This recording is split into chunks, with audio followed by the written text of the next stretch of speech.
आज या ठिकाणी डॉक्टर गणेश ढवळे यांच्या नेतृत्वामध्ये हॅशटॅग अजितदादा असं आंदोलन करण्यात येत आहे।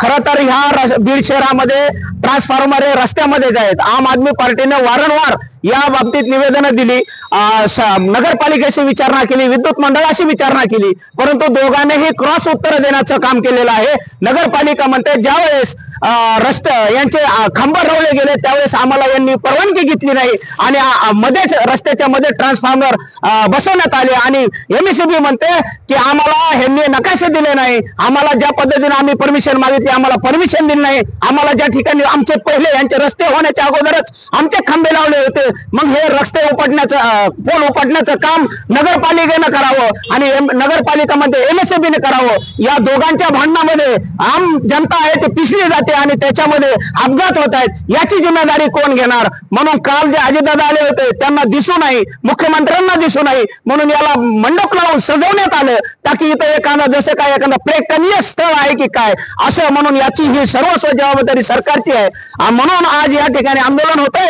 ह्या आंदोलनाचा जर तडा लागला नाही तर येणाऱ्या काळात तीव्र आंदोलन होतील हा इशारा देण्यात येत आहे।